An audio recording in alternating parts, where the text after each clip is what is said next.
I'll call a special meeting of council in the next few hours, at which point we will vote on the third reading of the bylaws. So it'll be done by the end of the day, one way or the other. But it has to be after this meeting.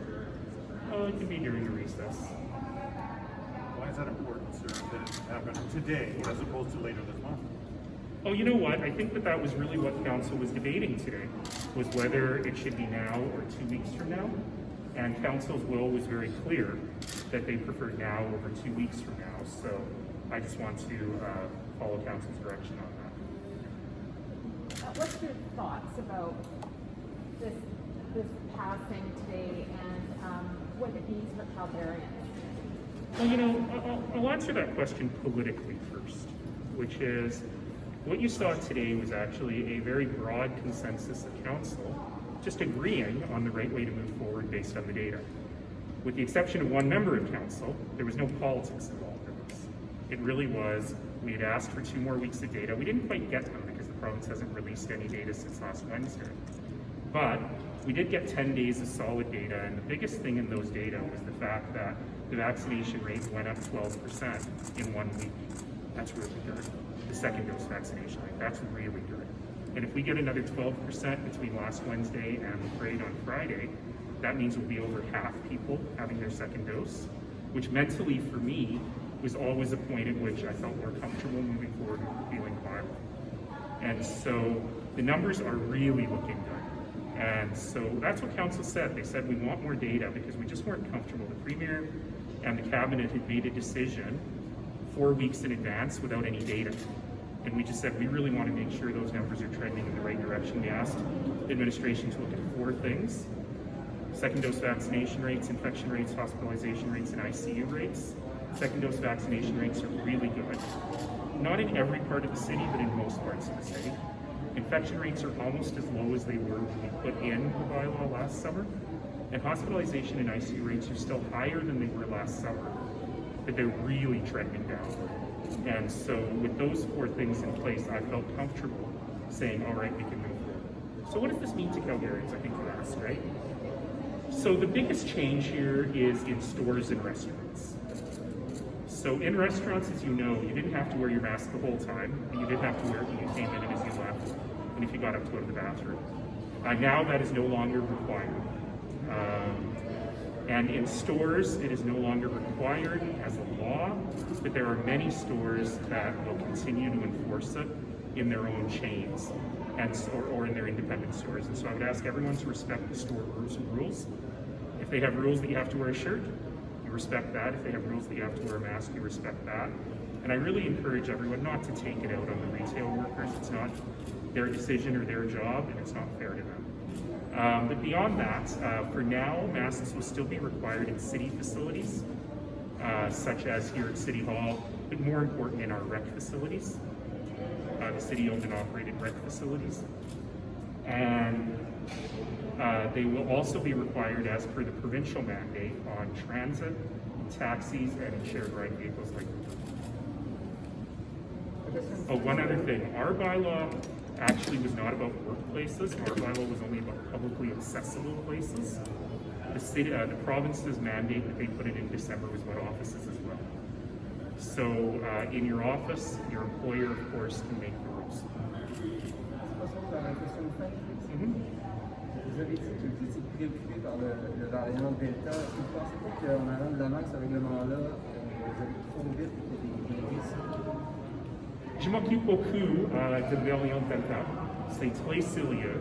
Et on a l'histoire des pays comme Portugal et Israël où on a évité tous les règlements, mais après ça, on devait traverser d'eau. Donc pour moi c'est difficile parce que je crois qu'il y a une grande chance qu'il y aurait une autre vague avec la variante Delta. Mais maintenant, le système de santé a la capacité de faire des choses avec cette vague s'il y aura une vague. Donc pour moi c'est un risque vraiment de faire ce que nous allons faire avec le mois aujourd'hui, mais c'est un risque qu'on doit faire parce que c'est très important pour nous devenir du pandémie à endémie. Et peut-être c'est une étape pour ça. If the data shows that there's increased cases and all those other metrics that you were talking about earlier, do you think that council reinstates it? I mean, that will be up to council. Obviously, politically, that will be difficult, particularly with the new hard line that the premier has taken on this, which, as I mentioned, is ironic because last summer he wanted us to do this for him. It will be difficult, but look, our job is to protect the health of Calgarians. That is our lane. That's what we do. And so if we're seeing a situation, particularly where the healthcare system is being overwhelmed, then we will look at all of our options. Can I ask a question about council chambers? Why Yes. did those be opened up again? There's a lot of yellow tape there. Yeah, sorry about the confusion today. First day after new rules, always been confusing. So we have a return to work policy at the city that says we will have our facilities open up to 33% of capacity until September when they'll be open fully. And so council chambers fits in there as well. That's why you have only 4 members of council plus me today. But one of the great things about COVID, I will say, is when we had to go to virtual public hearings, that's actually been great. They don't have to sit at council all day. They don't have to come downtown. And I hope that we'll be able to continue with that forever. Well, unrelated to masses, so can I ask your opinion on what you think about the churches that have been vandalized, including yesterday's suspicious fire at the church in Westmount? Yes, absolutely.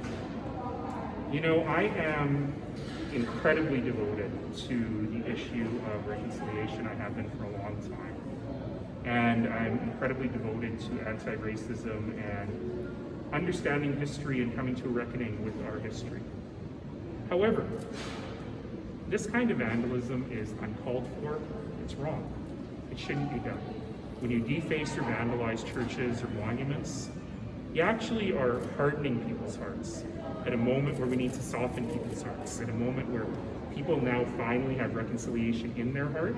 I don't want to lose this moment. And I also, as a person of faith myself, strongly recognize that while some churches, not all, some churches have a lot of reckoning to do, some have done a lot of reckoning, by the way, and if you read the statement from Grace Presbyterian Church that came out this weekend, that is a statement full of grace, as befits the name of that church.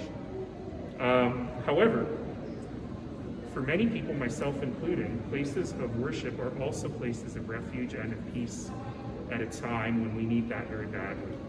So I would strongly say, as the elders told me last week, we can't move forward in division and anger.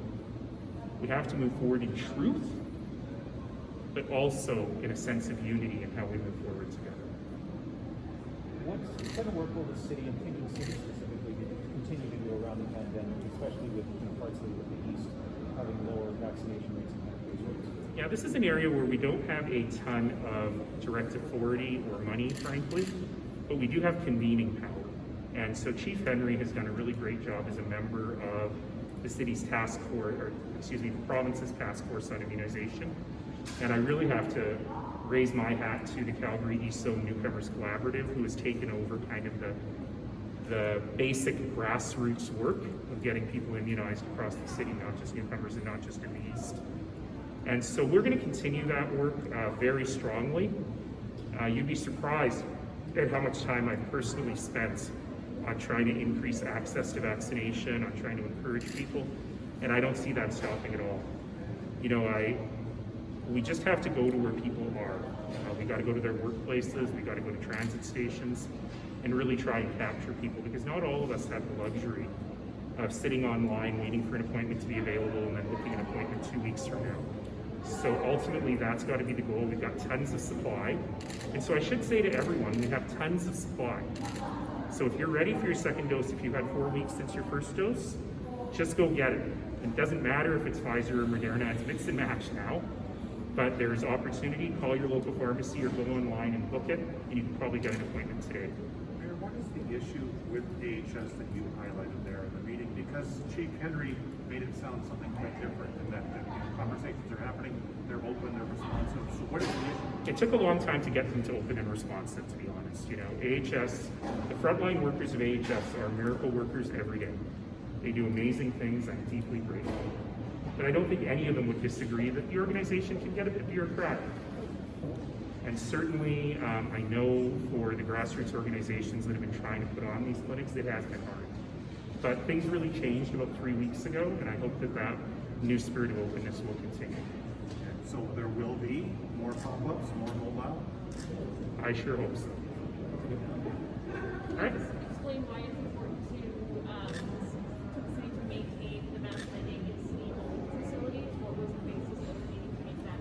Yeah, so one of the things was the province has mandated, with very few details, the wearing of masks on transit, which we run, and in taxis and shared ride vehicles, which we regulate. So it was important for us to have city policy to back that up.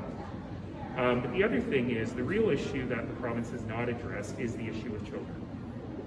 You know, we heard today that children don't catch it if they transmit it, which doesn't actually make any sense. You have to catch it to transmit it. So I think what my colleague was trying to say is children don't get that sick, that they can still transmit. And so we want to make sure that I think about 400,000 children in Calgary who are not eligible to get the vaccine are protected. So there are certain specific instances, for example, if they're doing an indoor day camp, where we might want to continue to think about that. And frankly, I don't know what the province's position is on schools in September and whether the masking will still be required. But those are the kinds of things we just want to be careful about. So that covers obviously leisure centers. Yeah, mostly the most important thing is for rec centers and leisure centers. It does cover city workplaces as well, and I imagine we'll probably end up with a different rule for city workplaces like City Hall or even fire halls or police stations than we will for places where children are present. All right, anyone else? Okay, thanks everybody.